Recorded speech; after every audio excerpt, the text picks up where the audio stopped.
preparation, etc. Oh, sure. on this plan. Did you all sign in the back as No, well? I If you didn't. could, that would be very helpful. Hi.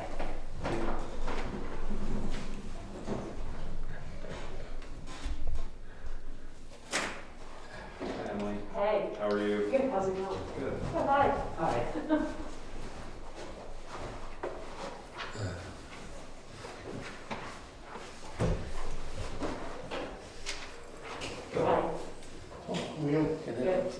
Just a couple, several weeks and it's would change my clock. I know. Dark and cold. I know. I don't want it.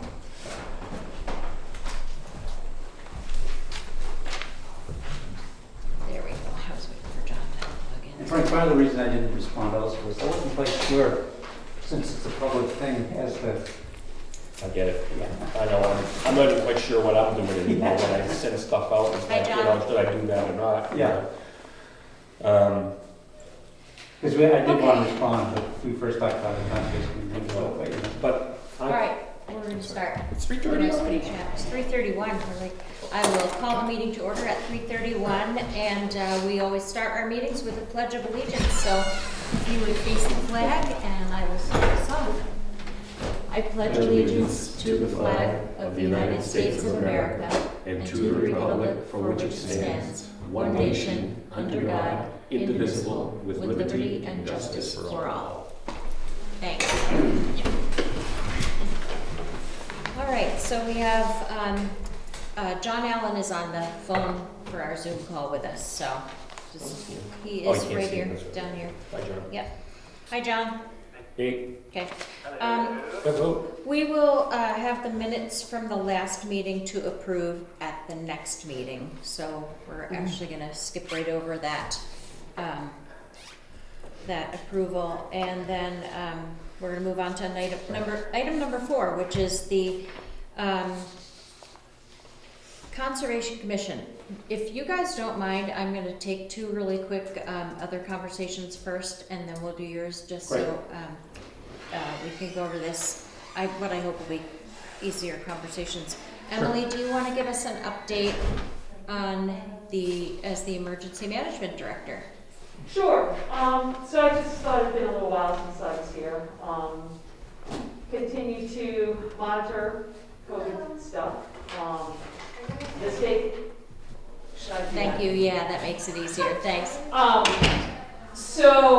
Yeah, things are continuing to go right along. They're at a really kind of critical stage up in COAS. Right. And it is getting, beds are tight at Memorial. Certainly, they're able to continue to treat folks, but we're just working closely with them.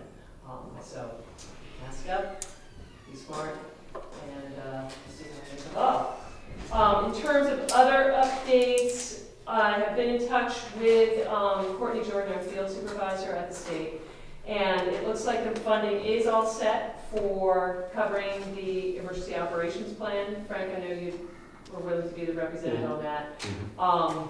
Still waiting for the actual, yes, it's done, and then I'll be connecting with June Garno and setting up those meetings. I just kind of said, let us know as soon as possible. So I wouldn't be surprised if the meetings don't start until after the holidays at this point. How time is going. Tomorrow I'm going to be meeting with folks from the Public Health Network and doing an inventory on the Homeland Security Emergency Management Trail that's in Grazing Garage. So we've got some folks to help out with that. We send that to the state. Next steps on that, we'll see what's going on. There are some different issues, but it's not issues that we, the town of Jackson, have to deal with. It's at the state. And again, that trailer is more focused on mass casualty incidents. So it's really great that we are able to store that here and have that accessible. Next Wednesday, I'm meeting with Jimmy Emery, who's working with the Bartlett Fire Department, and we are looking at doing a cooperative application for the air pack grant that I've been connecting with on Jay, with Jay on that. He and Kevin have worked on putting the whole inventory together on our supplies, and then we're going to see. It sounds like any way we can work sort of within our mutual aid partners, it really helps to increase some of the, hopefully. And they're like 10 grand a piece. did you say, Jay? Yeah, I think? it's, basically it's $120,000 value Right. if you did them all. Fingers crossed on that. Yeah, hopefully. Again, it's just the timing's been delayed with just trying to get the next round of funding, or wrapping up last year's funding and getting to the next. Good. And then the school-based clinics have started throughout the county. That's with the Public Health Network. Bartlett and Jackson's clinics are going to be this coming Friday. So I'm going to be helping out down there in Bartlett, and then they come up to the Jackson Grammar School. We'll be doing that. Great. So the other thing, just I did put this in e-news, we have increasing options for transportation through the Gibson Center. Yes. And, well, you certainly are aware of that. Really exciting. Trying to get folks to contact them if rides are needed, and encouraging folks to sign up with RSVP to be drivers. I know a lot of folks are doing great work with their neighbors, getting them to, whatever they might need to do. I mean, we pick up things at the grocery store for folks. But any ways that people can go through the RSVP system, there's liability coverage, which is huge, and just some other benefits within that system. Right. So also connecting with Lycan at the library, we have a number of residents who have some vision impairment issues, and we're trying to sort of see how we can partner folks up to help them. What are some resources that the library might be able to help out with, connecting with the Gibson Center to, it's really great to hear from these residents and what actually works and doesn't work. Mm-hmm. So when you look at catalogs that looks like great stuff, the person with the macular degeneration can really tell you what works. Right. So that's it, unless there's any questions. Or... And then booster shots are starting to become available for Yep. seniors and at-risk. Keep you posted. We're kind of poised with the Public Health Network if we're going to be setting up some, some closed clinics, how that's all going to be unrolled. Great. So keep everyone posted on that. Perfect. Can I ask a Craig, question? Yeah. yes. Question first, but I got my COVID booster today. Oh, you did? And I'm doing okay. There you go. I'm all right. He's here. Why is this surge happening up in Cohos? Are they giving any? I'm just curious. I haven't read really much about it other than there's a lot of cases. Sometimes some of that spike, I know at one point, all of a sudden these numbers increased like crazy, and it was in the prison. Mm-hmm. I can't say that that's Okay. what is happening in this case. I don't believe it is. I can't answer. All right. I just wondered. Yeah. Because someone asked me, and I said, I'm not exactly sure, but the prison did come up. Yeah, I can tell you, every time there's a holiday, a big event, Right. Freiburg Fair, Mm. now the clock is ticking to see how things, Yeah, 10 days. things go. Yeah, Or whatever. so that's sort of how I operate, but yeah. All right. Keep safe. Thank Gotta be you careful. for that update. I appreciate it. You're welcome. Yeah, we all do. Jay, fire truck, do you want to present that?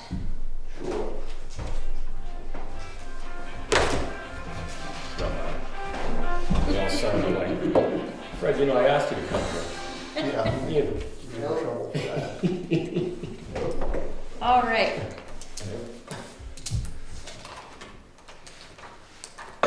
Go ahead. So we're gonna be buying a fire truck at some point. It was due in 2022. So it's up to you whether we pursue the purchase now or if we wait. The problem with waiting, volatile market right now. Fire trucks are going up 30 to 60,000 every year. It's been like that for a few years.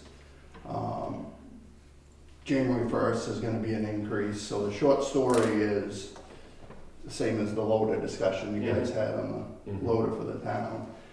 Pay now, pay later. So up to you. You want to wait? You want to pursue something sooner than later? You're talking 640,000 today. January there'll be a price increase. And we have 4. So,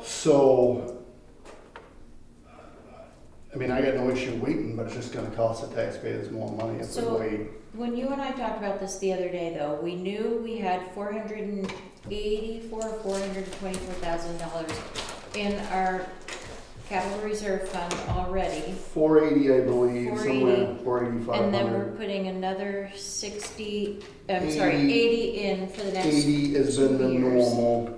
It used to be 100, but it got Right. dropped to 80. But And then, it's at least 500 days of build time. right, so we're it's looking gonna at a be year and a half year and a half. if we order it now. if we ordered it And we today. can lock in the price today without paying a penny.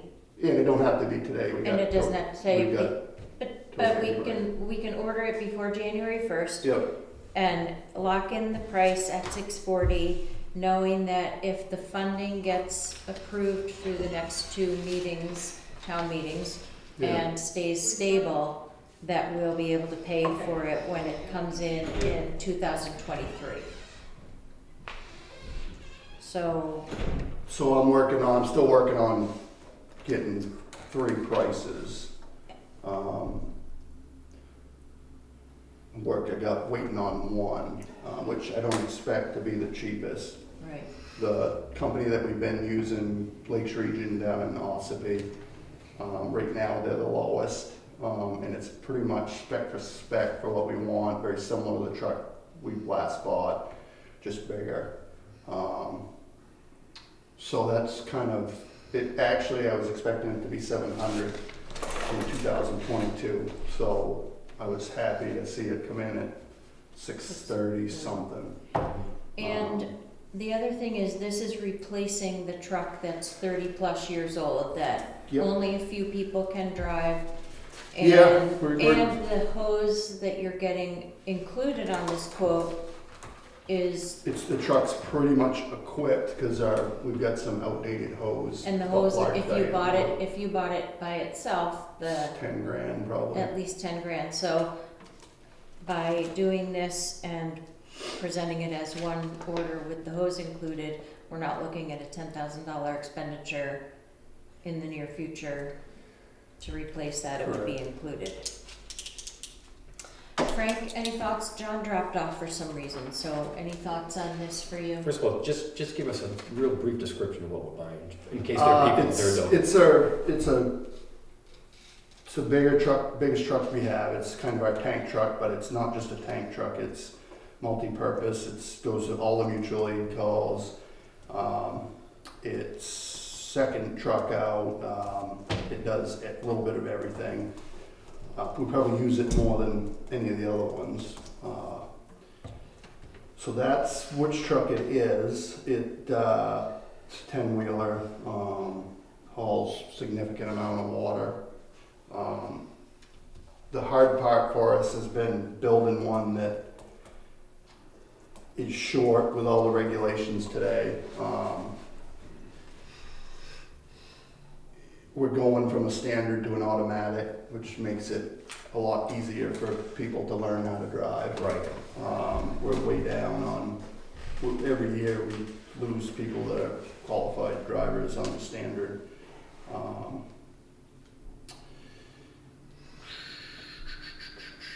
It serves as a pump, a frontline, it can be a frontline pumper, it can be a tank truck, it's a mutual aid truck.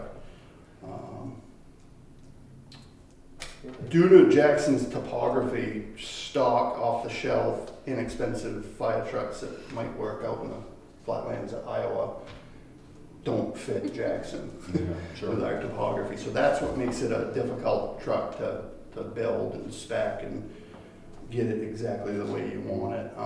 Is it all-wheel drive or four-wheel drive? No, this one's two-wheel drive. Two-wheel, okay. We thought about four-wheel drive, but it would just be too much for that big of a truck. I see. The four-wheel drive that we bought a few years ago was absolutely the best move we ever made for accessing people's driveways. One of the reasons I actually wouldn't have a big issue with holding off. One of the problems with holding off is we try to stay in a rotation. I mean, trucks are expensive. So rather than the longer we hold off, it puts 2 trucks close to each other for replacement. So that kind of hurts the budget hard. I remember Andy Griegel was the fire chief when we bought that back in 88, 89. 89. And I remember saying 30 years, it's like, good, we don't have to worry about it, 30 years, and here we are. Here we There are. you are, 31, Here I am. Yeah. 31 years. Yeah. Part of the new truck is we're trying to do more with less, less people. So the truck has got a bunch of things mixed into it so we can do more with it. It'll carry an extra firefighter when needed. Going mutual aid with 4 instead of 2 is a huge advantage, having a bigger crew. John, I saw you dropped off and then came back on. Do you need any more recap, or do you want to possibly put a I'm vote? sorry, I had to take a call from my doctor, I apologize. Not a problem. Last I caught was the amount, was what last I heard. Okay, so we were talking about the amount of somewhere around 640. We have 480-ish in the capital reserve fund, and will be, if town votes for the next 2 years consistently, it would fund another 160,000 in there, so we'd be right at the number. So if we order it, it takes 500 and some days to bring it on board. So we're really looking at 2023. If we order it now, we lock in the price. So January 1st, of course, there will be a price increase. It's, sort of that same old story. We're replacing the 30-year-old truck now. It will include hoses that we would otherwise have to replace if we didn't buy this truck. So, it's something that we've already planned in the budget for the next for 2022 or 3, but it's just trying to act now to order it and lock in the price. My one question was this the fire truck, Jay, that was going to be needing extra length because of the? Yeah, we gotta do a $5,000 modification to the back wall to make it fit, but that's way cheaper than paying the upcharge waiting. Good. It's still gonna be a really tight fit, but it'll work for temporary measures. Mm-hmm.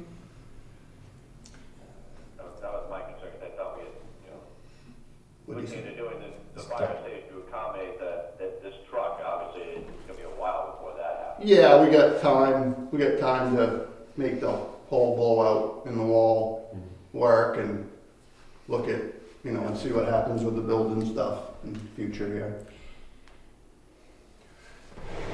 Town meeting year after year after year has been So- approving this, so I think we want. Yeah. I know this question, I might as well bring it up because people have asked before.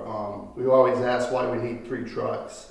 3 big trucks basically is a minimum to keep the level of service that we've always provided. And it's especially true when one truck breaks down, 2 fire trucks is, you need 3 basically to do everything the way we do it. And if you didn't get much mutual aid for some reason, 3 trucks is what it takes to get the job done at a minimum. And believe me, if I could get rid of a truck and only have 2 to deal with, I could do it in a second. I looked at doing away with one big truck and going to a mini pumper, and I think you might see it in the distant future, but right now it's just not the way to go. A mini pumper is like 300,000 anyway, and it doesn't carry. You can get the pumps big enough now, but it just doesn't carry enough of everything that we need.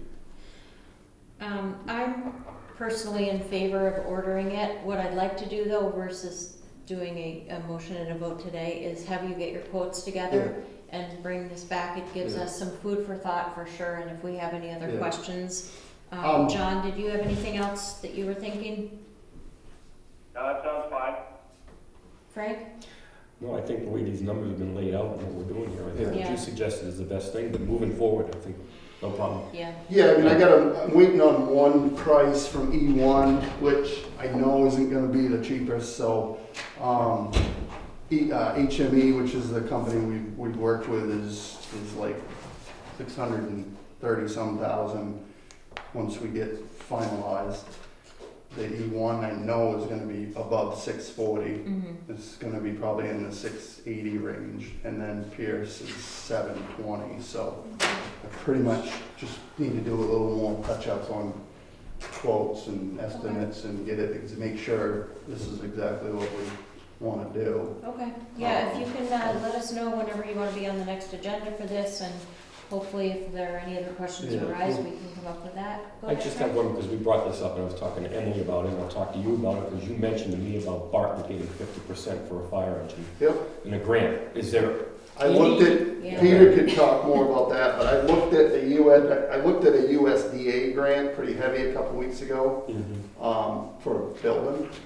And the best I can understand from it is the medium income of Jackson is too high, so that's why we've never been very successful with grants. I mean, Emily's been working on the air pack grant, which is a fairly small grant compared to a truck or a building. The only thing, and we don't really have anybody really that wants to dive into a big one, which chances are the success is pretty slim.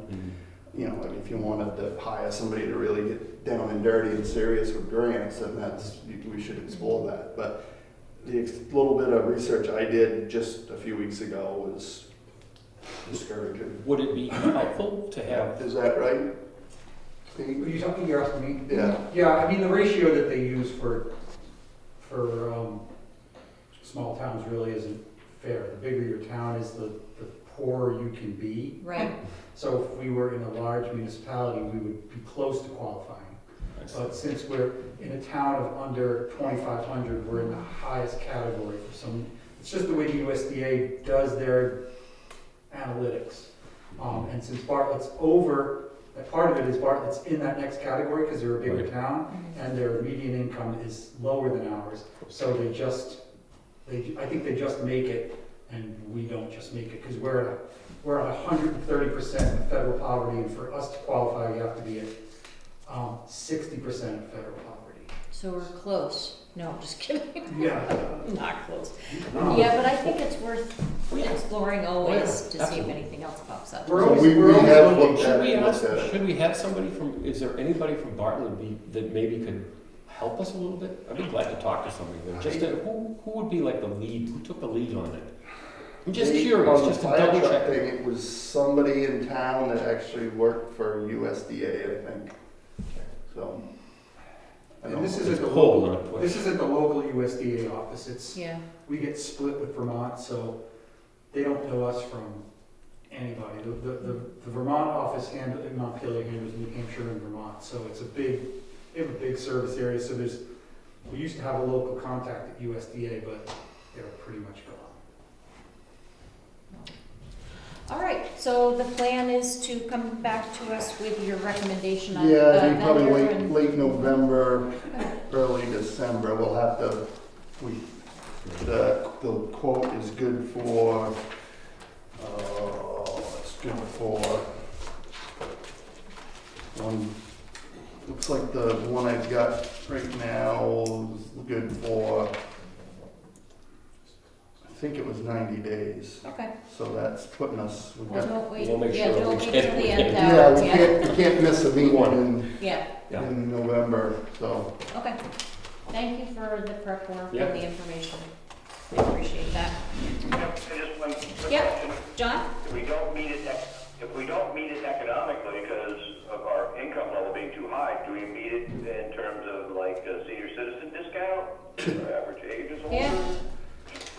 That'd be interesting. Good idea. Yeah. Yeah, Right. Or that. yeah, So the only other thing, and you probably looked into this, but the American Rescue Plan funding.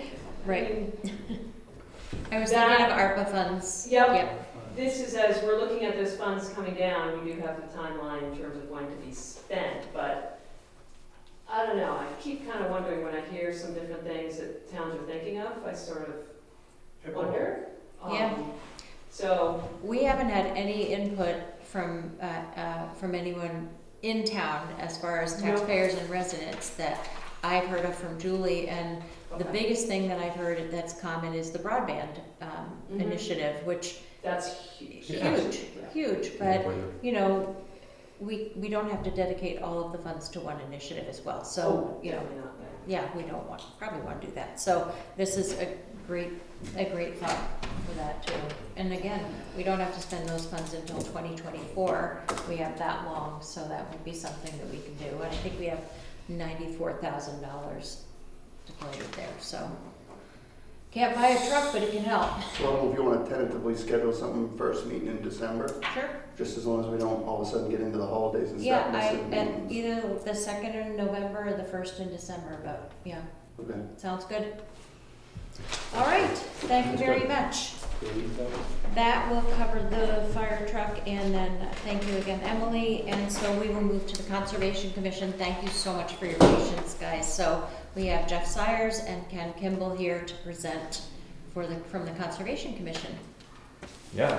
Feel free to unmask while you're talking if you want. If you have trouble hearing me, let me know, but I think I can manage. So, Okay. Good.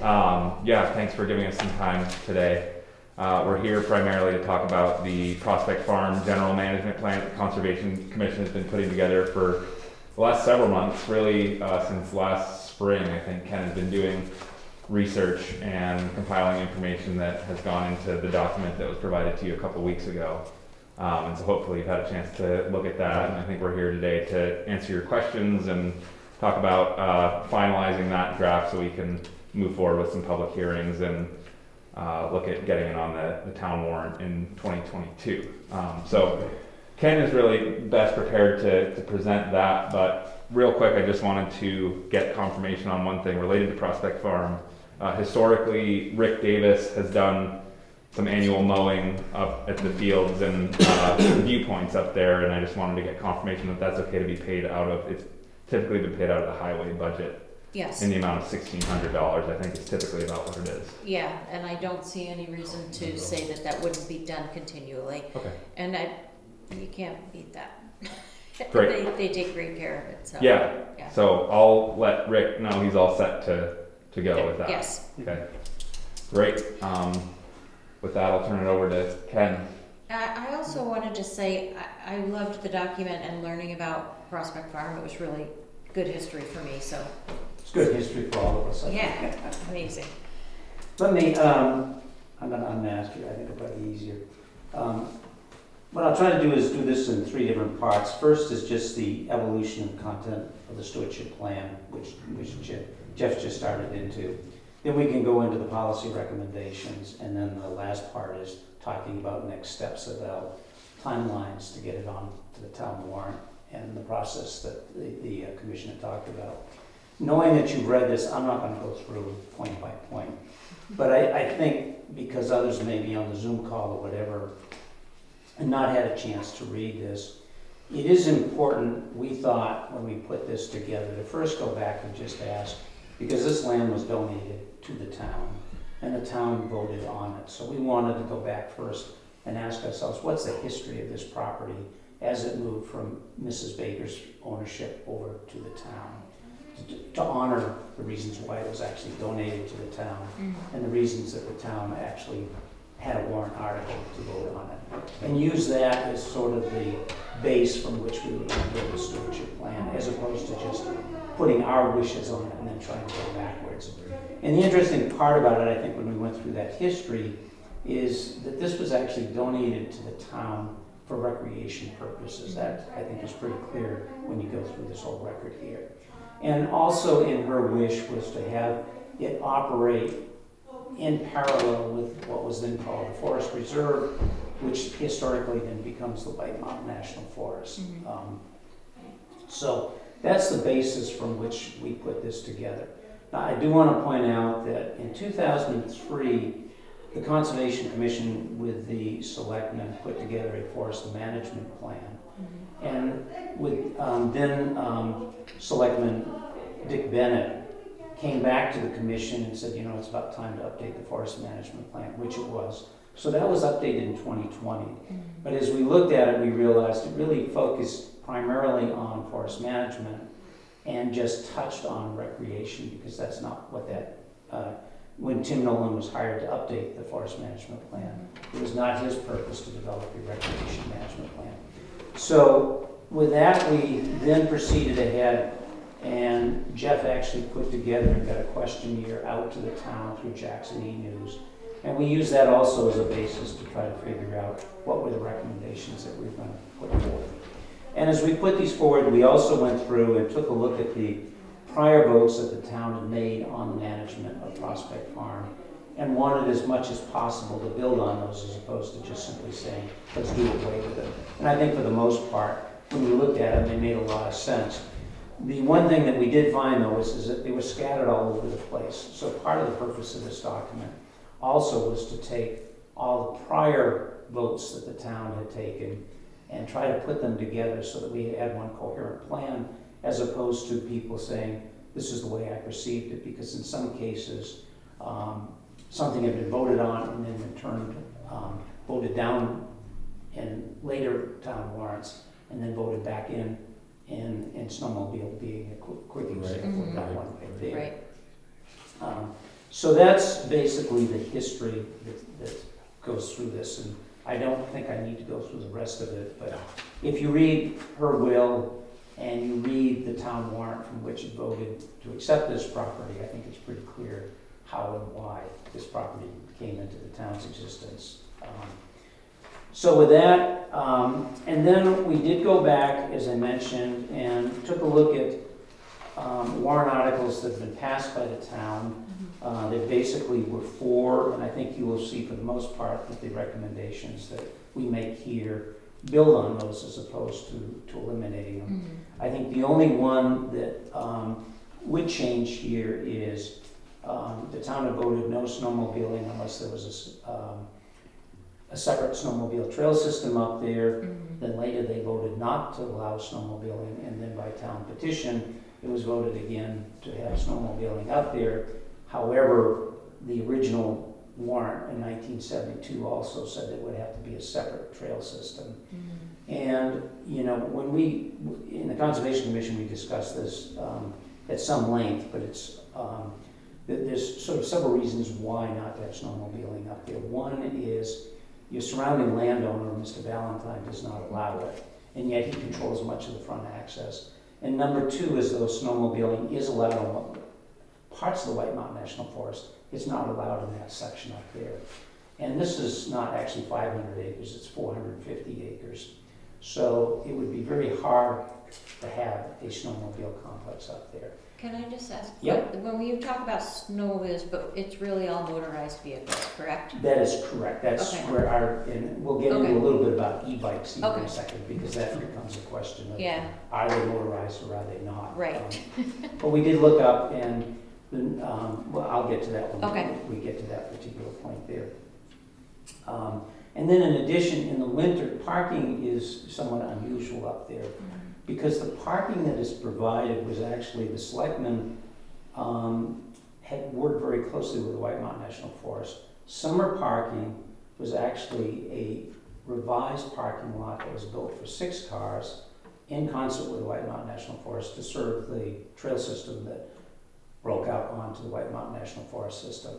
That parking lot now is, if you go up there, is frequently at overflow in the non-winter period. During the winter period, the only parking that is up there is actually provided by the Jackson Ski Touring Foundation, and that parking actually takes place on private property. That is a memorandum of understanding with Mr. Valentine, and then the Jackson Ski Touring Foundation had the Holcomb conservation easement lands were donated to the Jackson Ski Touring Foundation. So just before Joni White's house, you can also park there. Again, that is on Ski Touring Foundation property. It's not on town property. So that's a little bit of the background as to what's up there. If we move on, there are 5 town ordinances that are relevant to Prospect Farm. One is the noise ordinance, that makes all the sense in the world to continue with that. There's the litter regulation, makes all the sense in the world to stay with that. There's the fireworks regulation that was passed in 2021, it makes all the sense in the world to stay with that. There's the camping ordinance, which says that camping is not permitted at Prospect Farm. unless you get permission from the selectmen. So if there was like a Boy Scout troop or something that wanted to do it. But having it open to camping, I think, has been determined all along that this would be probably more of a headache and a management problem than a good thing to have. So the option does exist, but it has to have the permission of the selectmen to move ahead. And then the last was the town class 6 road restrictions, which were passed in 2020. And that basically prohibits vehicles getting up there during the winter with some exceptions. And part of that came about, if you remember those discussions, because vehicles got stuck. Jackson Ski Touring Foundation was asked to go up. Its insurance, et cetera, doesn't cover that. Right. So if you remember that history, so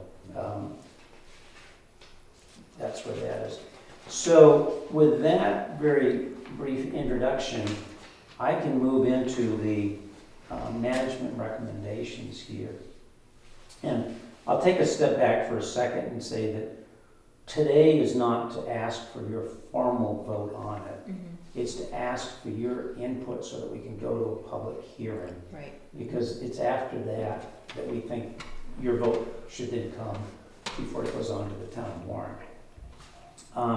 The first is forestry, and I will go through these step by step in case there's any discussion about those. The recommendation here, and we broke this out into two things. One would be a regulation. I don't know if that's the right term, but that's the term that we used. And that would be, a formal position. And then the second thing are general recommendations, because some of the general recommendations don't really make sense to make into a formal regulation out there. And I think this part is pretty simple and straightforward, and that is every couple of decades we should update the forest management plan, and currently what we should be doing is following the 2020 forest management plan. Understanding that forestry is secondary to recreation. When the property first came into the hands of the town, they actually clear-cut much of Prospect Farm, which was questionable when you read the will of Mrs. Baker.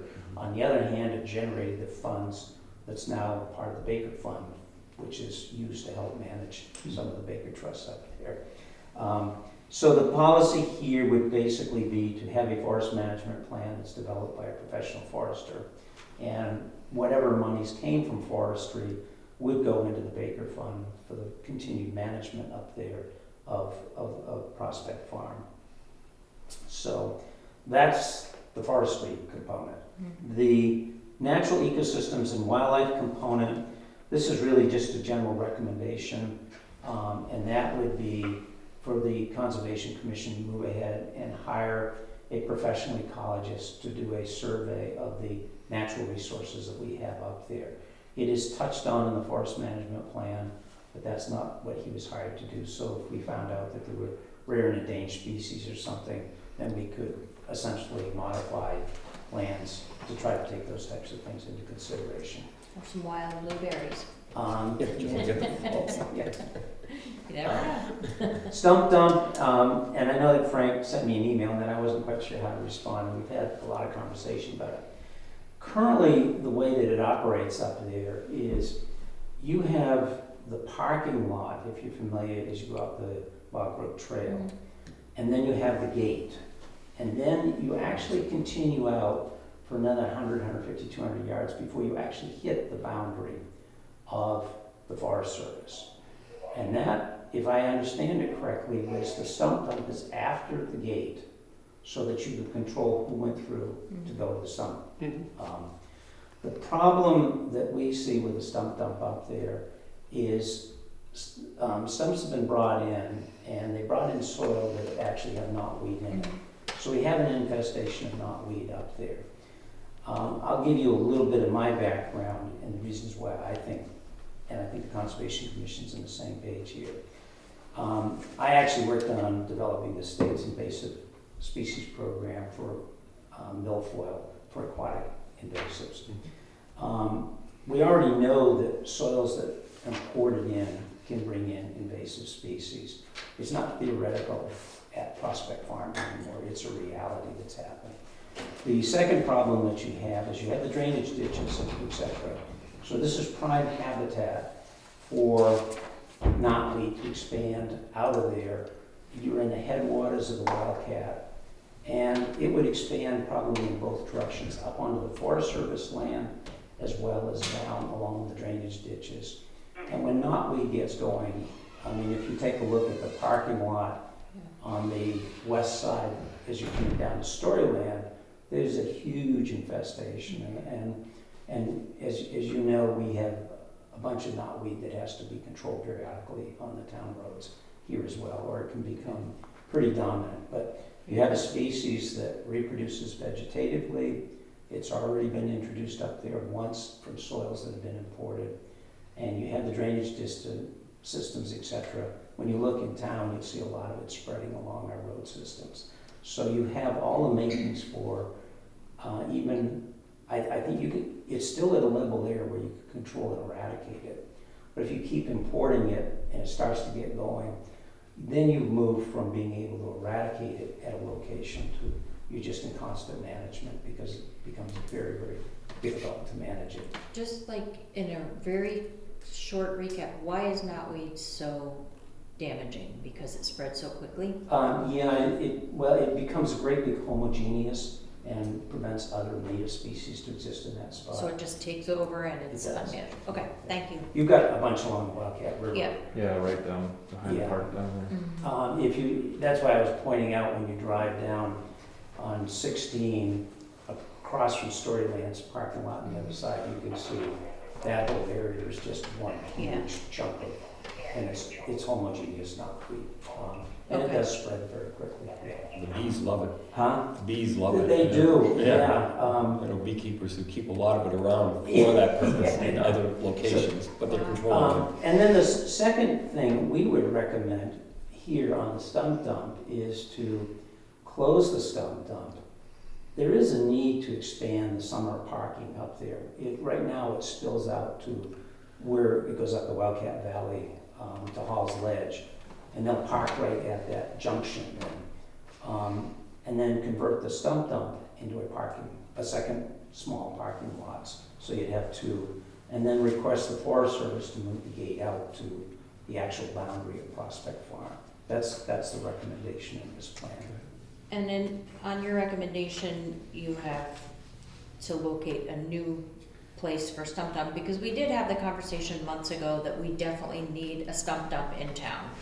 I mean, it's well used by the Davises, by the Henrys and stuff, so any thoughts on that? Well, at two all things. yet? I'm not sure what you said is entirely correct. I mean, I did talk with Dick Bennett. Mhm. Dick had called these folks when he was a selectman, Mhm. and they said that they occasionally use it, which is a little different. Can I speak on this too? Hold Yeah. on one sec. Yeah. Um, Were you done, or do? Well, no, I was going to say that the Conservation Commission would be willing to work with you folks to see whether there is another co-location that might work on town land that would make more sense.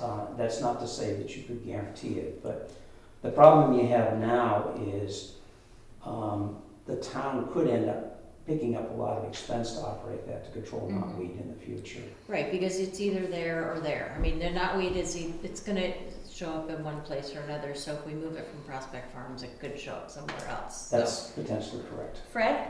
Yeah, I just want to speak on the stump dump, on the contract up, that all stuff up there. And I've talked to other people in town, Dean Davis, is another one that hauls stuff, and there's a couple other contractors in town. The ski touring is one big outfit that hauls stuff in there, and they get in trouble a while back. It's been over 50 years or more. I've been 50 years and it's been there. And it was moved once. It's been moved. And it does benefit the town people, saving money for the townspeople, because if you haul stumps away to either Grant or Conway, it costs them so much a ton, so much a load. And it's good for people that have a tree blown over or what, you know, we don't try to make it any big commercialized thing. We've all gone up and donated time to fix the road, because it's traveled a lot with people, with the town crew and stuff, and to make sure the gate's always locked before you go in and go out, get permission to go in before you go in. And it does benefit the town people saving money, for the town, just townspeople, that's it. But if they wanna close it, they're gonna close it, that's it. But The convenience is. the convenience of the townspeople, and It's been there a long time. Mm-hmm. It was, like I said, it was moved. Even the town threw holes in there and stuff, you know, Yep. trying to control it. But I don't see, I think it's a problem if you close it down, but I ain't gonna win. I thought it was on Forest Service property. No, it's not. No. It's not. No, that's confirmed for sure. Yeah, you can take a look at the map that we circulated here, and that was the map that was put together by Tim Nolan. And Well, if they make more parking lot, you better have another town cop up there, because you're gonna create, Yeah, I mean, you're gonna create this a is- problem up there. You're gonna yeah, create a this city. isn't an You created easy, a problem already, I've noticed it up there. yeah, Fred, this People don't isn't, care where they throw the stuff, the dogs, anything, Yeah. and you get another problem created. this isn't one and done conversation by far. This is something where we thought, I mean, we did have this discussion months ago where we said, yeah, let's close the stump dump, nobody really uses it, and that's when you guys came forward and said you do. So we know it is something that is of value to a lot of townspeople and The ski trolling one contractors. time went in there without permission, they made a big mess, but they got that straightened out. Yeah. They didn't get permission to go in there, they went and dumped a lot of stuff, Right. and it wasn't right, but that was Okay. a long time ago. Jeff? Yeah, I think I would just say that, you know, the recommendation made in the plan isn't to close stump dumps in town entirely. Like, I don't think the Conservation Right. Commission would be opposed to there being a stump dump in an alternate location. But that particular location is not a good one for it. I think there are, you know, I don't know of any off the top of my head, but I think there could be better locations in town. You know, the transfer station being one. I know that's in Bartlett, but close enough to town that it would provide the same convenience theoretically. Right. So I think it's just that particular location we've agreed is not a good one. Mhm. The problem is being high in the headwaters is you're just moving it up so that it can move down. Mhm. And as I say, having worked with invasive species before, it is true that you're saving the contractors, but you're also putting a tax burden on the taxpayer, because if it spreads up there, then the taxpayer has to pay to control it. Mhm. The taxpayer is already paying to try to tamp it down. I think the other point I'd want to make is when you work on the National Forest property, your vehicle, if you go with construction equipment or anything, it all has to be checked to make sure that it doesn't have any invasives on it. Mhm. And yet we're in a position right now where we've already started to introduce knotweed where it could move out very quickly. And, you know, the whole game in invasives is kind of like cancer. If you catch it early, then you're talking about eradication. If you catch it late, you're talking about ongoing constant management costs. I think what you're gonna create is another problem. People ain't gonna wanna pay to have the stumps hauled away, they're gonna either leave them in the yard, they're gonna bury them in the yard. When you bury them in the yard in a wet area, it does cause pollution and stuff, it does create a problem. Yeah. And you're gonna see people just side the road, it'd be nice if you could find another spot. If you don't want them, then people just have to pay $100, Right. $200 a load to get rid of them. Right, and Yeah. we have to come up with some, like you said, this is a plan with recommendations, it's not something we're gonna vote on today and make decisions on. So it's definitely a matter of discussion. Frank, did you have Well, comments? Sounds like we can accommodate both. The idea of the plan and keeping it local so that Fred and Dean and anybody else that has to dump stumps will be right in the local area. So, but I don't wanna see this thing closed until we come to some sort of satisfying, you know, for their needs. People like Fred himself who's been doing it for a long time. Do you understand that? I think. No, we do. So we have to, and that's why I think why you said maybe we can find another place or something. And the first I heard about, you saying about the transfer site, that may be. Well, you can't haul brush up the town, the transfer, they stopped that. You used to be able to take a little dump truck up there, they stopped that, now you gotta take a 6x8 trailer. Well, I don't know if there's Okay. a lot, we have to change All right. that. There's a problem up there. All right, I'm gonna stop because I wanna finish this conversation about the Conservation Commission, and we will obviously have more discussion about the stump dump and the location and the convenience and the ongoing costs. Yeah, I'll be glad to go on a committee and help Yep. work on it or something. Absolutely. I mean, Yep, so I don't wanna get too fixated on it now, knowing that this is a hot topic and a recommendation only. So let's stay focused on that, and I really appreciate everyone's input on it. It's not something that we'll take lightly, for sure. Thanks. Okay, On signage, this is just a recommendation, would not be the policy, essentially to use monies from the Baker Fund. Once this has been adopted, because the rules and regs should be put up there, obviously you don't want it the fine print on and on. Right. There is a kiosk that's currently up there. It is somewhat outdated. It needs to be updated, so that's the recommendation. On roads, motorized vehicle and parking access, essentially it's a recommendation to continue pretty much for the policies that are out there. The one exception would be is if we do close the stump dump, then that becomes a place where you could expand, because you already have the footprint that's out there for a parking lot. It would not be very costly to convert that zone into another 6 or 7 car parking lot. And those two combined would give you about a dozen cars in the summer up there. People can park in the Valentine lot, but that is Mr. Valentine's property. The Ski Touring Foundation does not control its use in the summer, and periodically he does park his camper there. It's his property, he does camp there. So you can't count on the Jackson Ski Touring Foundation Valentine lot in the summer to be your solution, because he does have the right to use his own land, to say the least. Motorized recreation, I think we discussed the snowmobile, motorized. By state law, e-bikes are actually broken into 3 different categories. They're called an E1, an E2, and an E3. The New Hampshire Conservation Commission Association actually had a webinar about the state laws and so forth. It was about a month or so ago. We did attend that, and that was very helpful. It turns out that the Class 1 and Class 2 e-bikes are not considered motorized vehicles in the state of New Hampshire. A Class 1 is one where you only get power if you're actually putting power to it. So it's a motor assisted. A Class 2 e-bike does the same thing, except that you can have a throttle, but they are the watt power and the speed is limited on Class 1 and Class 2. A Class 3 is essentially an electric motorcycle. Our recommendation is to continue to allow Class 1 and Class 2 e-bikes on the road systems that are up there. And then the recommendation also, because there's been some interest expressed in building some mountain bike trails up there. If mountain bike trails were to be built, then they would need to work with the Conservation Commission to make sure that they're being built. There are some constraints there. You have a lot of wet soils that are up in that area. So it's not like you can just go up there and build a trail anywhere and then come back and wonder why you've got erosion problems and wet soils and so on and so forth. So the recommendation here is currently no mountain bike trails up there unless a plan is developed and a group comes forward that's willing to actually maintain those. Are you raising your hand, Jake? Yeah, it's kind of the signage and the gate. I'm just curious if the Conservation Commission knew or did the research that that's where the gate is now and it's locked. The Class 6 road goes too many thousand feet up from there.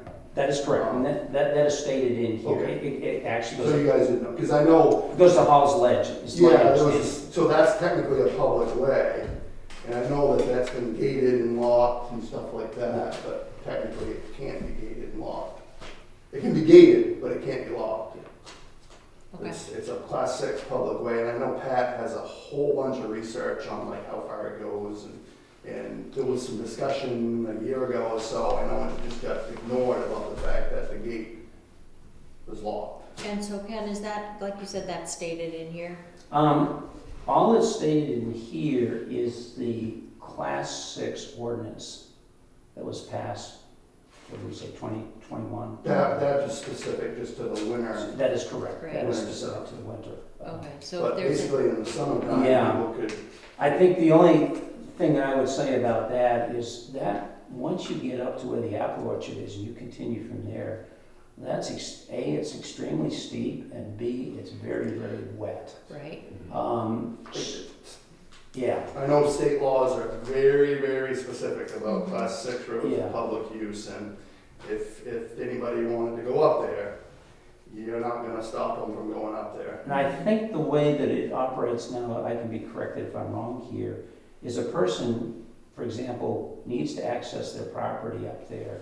They can come to the town and get the key to get through, or if they shoot a moose or something up there, you can come into the Selectmen, get the key, That's my understanding. That is correct, Yeah. but still, the technicalities to a class 6 is you don't have to ask, you don't have to, you should be able to just drive up there and go up.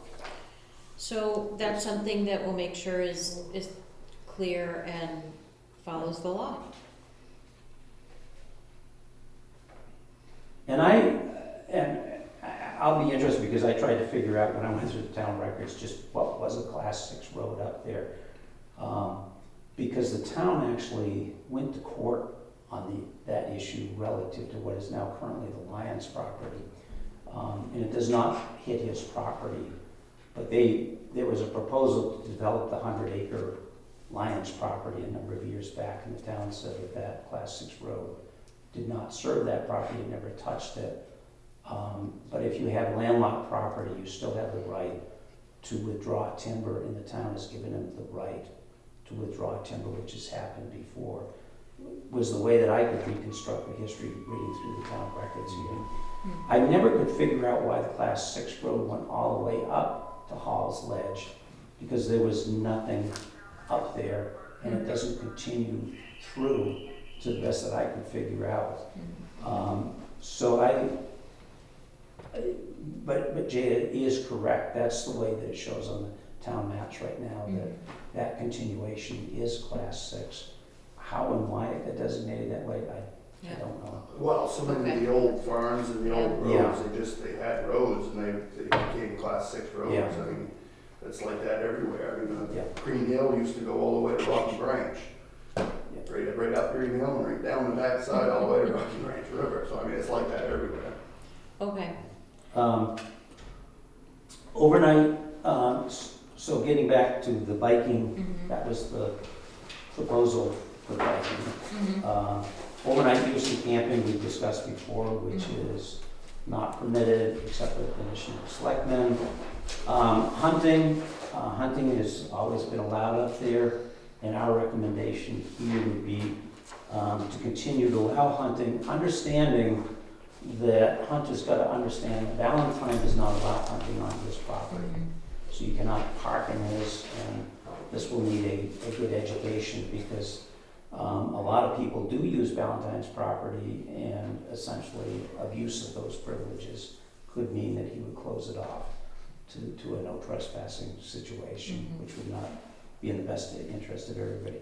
The only thing on the hunting is, we did look at what the White Mountain National Forest policy is, and you're not allowed to hunt from the road or to shoot across the road or shoot across the trail. Because of the high public use up there, these are common sense laws. If you watch Northwood's Law, they talk about that all Yeah, the time. It does, we did put in here, target practicing is not permitted and bear baiting is not permitted up there, but otherwise, hunting is a historical use that should be allowed to continue up there. Hiking, walking, snowshoeing, and pets. Essentially, this allows the continuation of pets to be allowed either on a leash or under owner's control. The one restriction here would be during the winter on the walking is you would not be allowed to walk on the groomed cross-country ski trails. It is a danger. However, you could use snowshoes on them because that does not put in the same kinds of footprints that are out there. And then on cross-country skiing, it is a recommendation to continue.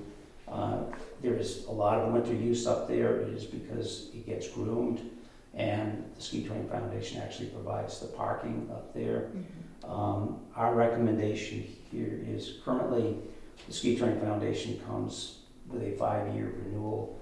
And just for full disclosure, I'm on the Jackson Ski Touring Foundation Board of Directors as well, but I think most people in town serve on multiple things, so I did want to put that out there.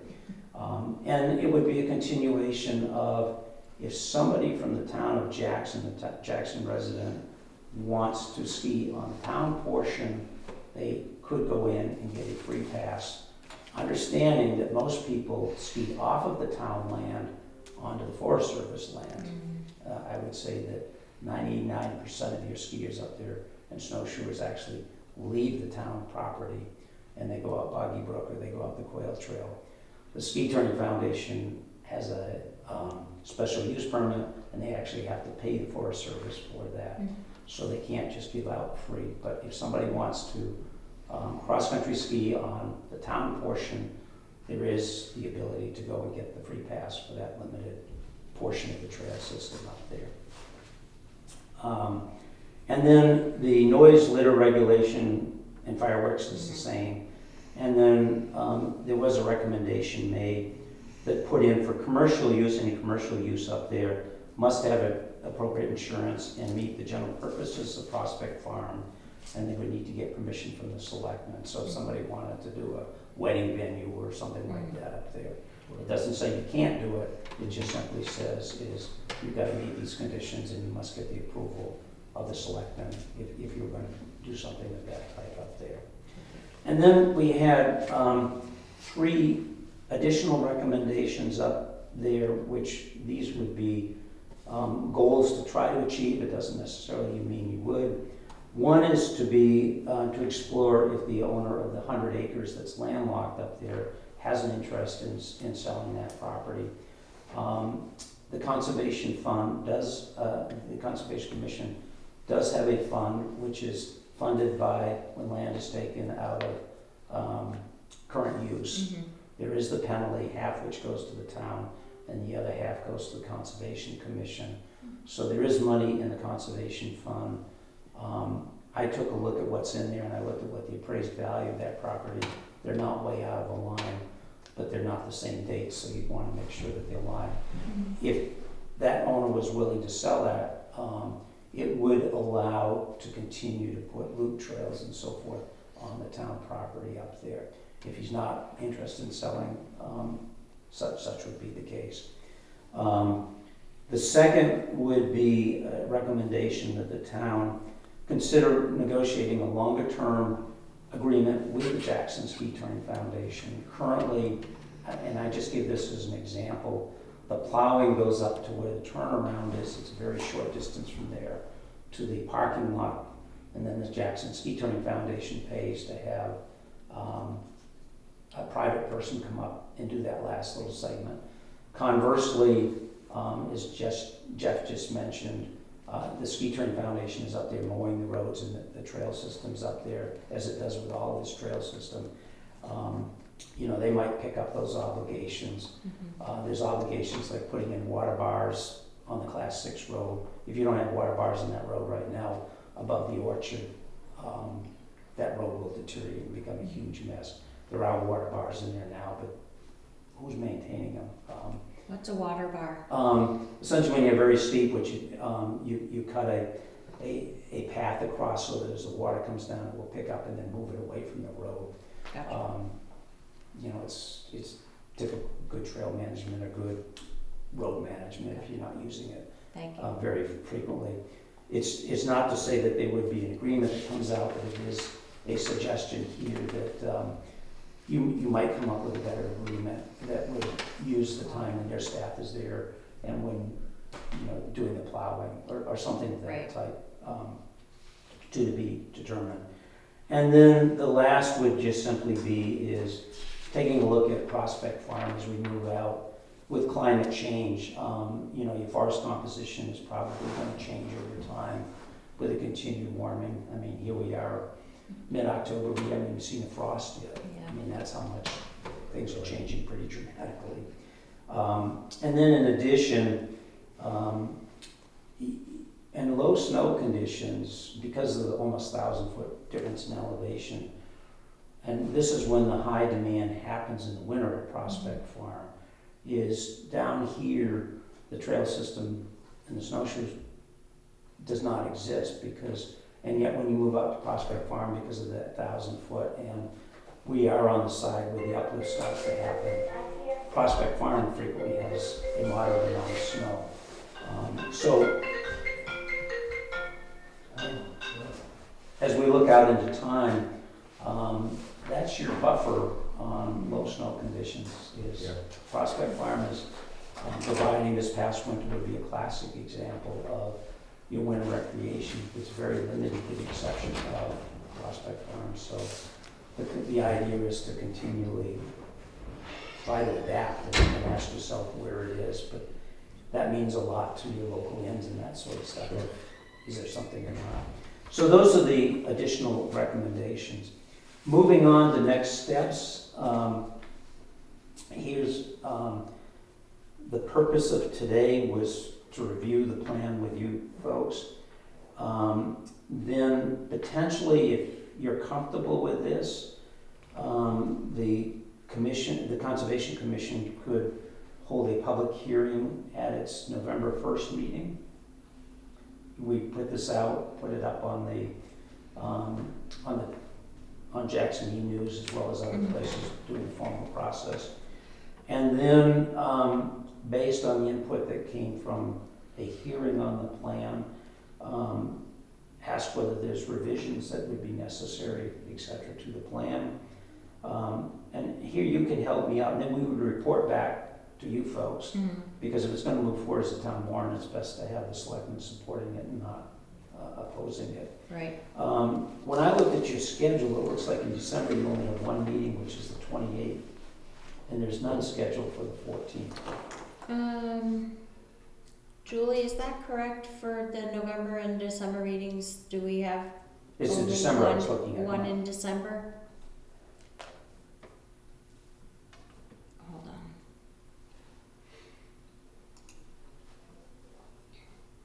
She's on Zoom, so I'm. So we probably just didn't add it yet. Okay, so we will still have the 14th and 28th. Okay. Okay. Yeah. Yep, so it's just not on the calendar It's yet, not on but the it will calendar, be okay. as scheduled, so. So if there were Thank revisions, then we would make those at our December 6th meeting and then come back and sort of lay out the way that we think it should move forward, asking for the selectmen to take a formal vote so that it could be put on a town warrant. And I think that meets the timelines for for a warrant, if I'm correct. Julie Hoyt, did you hear that question as far as, I know you're good at the deadlines for town warrants? And Julia will be actually providing some clarification. on Okay, that. so Yeah.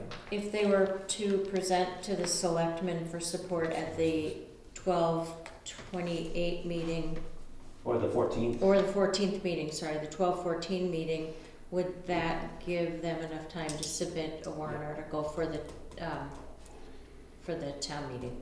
Or maybe to ask the question a little differently is, if there's a lot of input and the plan was changed, then you'd want a second public hearing on a changed plan, I believe. Supporting the warrant article, there's plenty of time. Okay, if the selectmen are supporting the warrant article, then there's plenty of time from that. And if we had to push it off, we still have some time there, Yep. is that correct? What is the deadline? The deadline for a petitioned article or the deadline for articles in general? Articles in general? Articles in general. We would prefer to see the selectmen. It's Yeah. usually we have them all in place by the second budget hearing, which is towards the end of January. Okay. Is which, End of January is the second budget meeting, so second meeting in January would be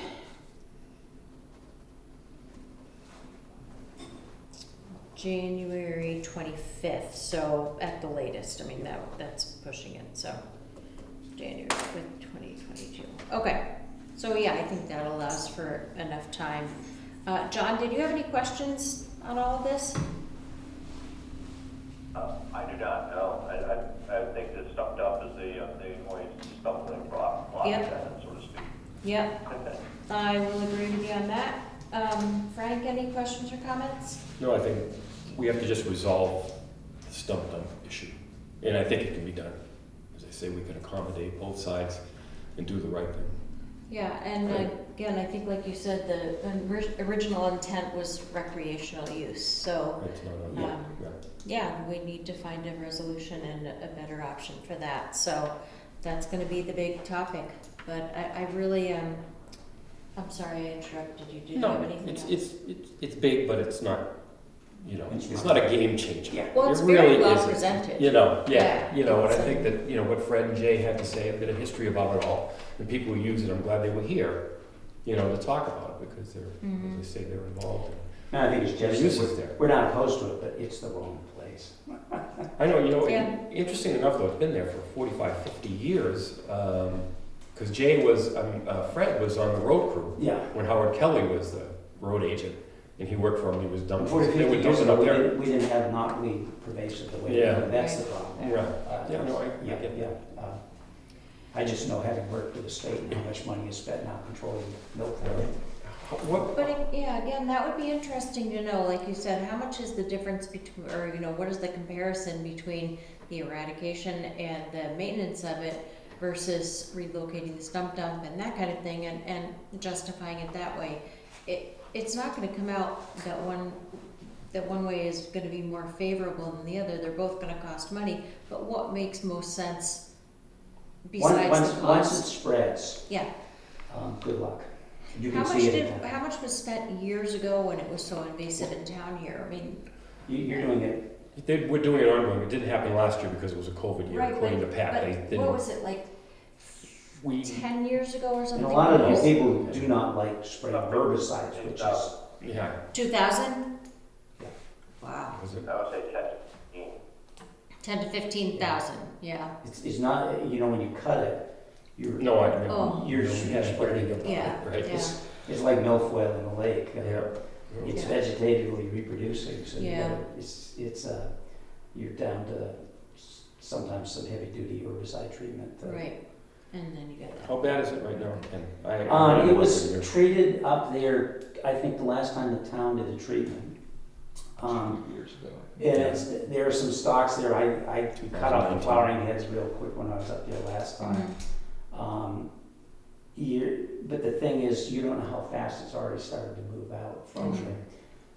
The recommendation I would give you on that is you want to hit it hard. The few plants that are up there, you're past the growing season now, so the herbicides aren't going to do anything. And then you want to cover it with a black tarp or Mhm. something so that the roots, and keep it covered for a year or two, so that the roots will finally die out on you. But you're trying to kill the root system is what you're trying to kill. Right, The herbicide, essentially, you put it on the leaf and then it gets translocated down into your root system. gotcha. Maybe that idea. All right, so that, again, that's gonna be the big topic, is that, I think your timeline seems reasonable, and, you know, whoever is interested in the stump dump is gonna help find Yeah. a resolution to it, I think, and I hope, so. So if you're comfortable, we would move this version to a public hearing that we would schedule. Mm-hmm. Yeah, I don't see a reason why Sounds not. like a plan. Great. Okay. I really appreciate all the work you do with the Conservation Commission, the history, it's, We'll do Really Jackson valuable. Falls after we finish this.